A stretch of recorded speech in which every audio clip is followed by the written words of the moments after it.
Bonjour, quelques mots de stratégie en ce début d'année 2015. Alors effectivement, l'année 2015 débute avec beaucoup de volatilité, beaucoup d'incertitudes, et notamment deux éléments majeurs qui animent les marchés aujourd'hui. Le premier, c'est la baisse des prix du pétrole, qui est vue comme une mauvaise nouvelle. Et le deuxième, c'est l'incertitude sur les élections grecques, qui pourraient conduire à de nouveau une crise dans la zone. Il nous semble que ces éléments sont aujourd'hui interprétés de façon trop défavorable. D'abord parce que la Grèce devra trouver une solution qui sera négociée forcément dans l'intérêt de l'Europe et également de la Grèce. Pour ce qui est du prix du baril, il nous semble au contraire que même si l'ampleur de la vitesse peut susciter quelque inquiétude, il y a là de bonnes raisons de considérer que c'est un élément très favorable. D'abord, aux États-Unis, ça limite les pressions à la hausse des taux qui pouvaient surgir à la fin du quantitative easing.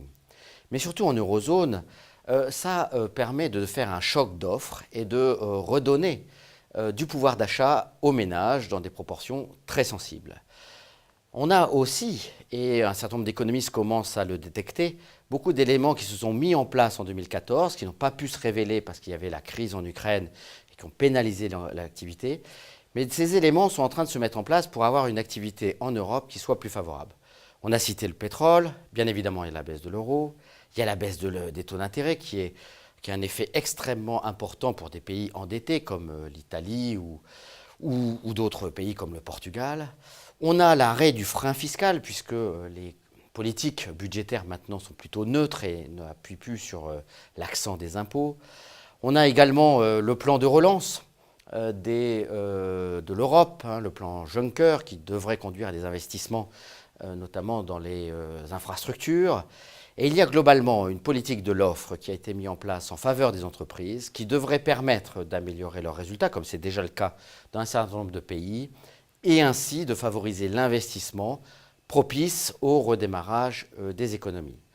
Donc il nous semble qu'aujourd'hui, les marchés se focalisent sur la peur de la déflation. L'intervention de M. Draghi prochainement devrait donner des initiatives, mais surtout essayer d'inverser les anticipations inflationnistes. Les investisseurs craignent qu'on ait un effet de second tour, de spirale de baisse de prix, qui conduit à avoir des taux aberrants, puisque sur les obligations maintenant à 5 ans en Allemagne, on a des taux négatifs. Il faut payer pour investir sur une obligation allemande. Sur une obligation française, on est à 0,10 à 5 ans. En face de ça, on a des actions qui ont des dividendes qui sont distribués sur la zone euro dans 4 mois de l'ordre de 3,5%. C'est un écart considérable. C'est une vision très pessimiste des marchés. Et les enseignements des crises, qu'elles soient géopolitiques ou des incertitudes économiques qui ont animé les marchés depuis 2 ans, nous ont montré que les phases de correction étaient plus propices à faire des emplettes qu'à céder à la panique. Et il nous semble que le démarrage de cette année, même s'il est difficile, est plus dans la ligne de ces mouvements-là, plutôt une occasion de renforcer des positions. Merci de votre attention.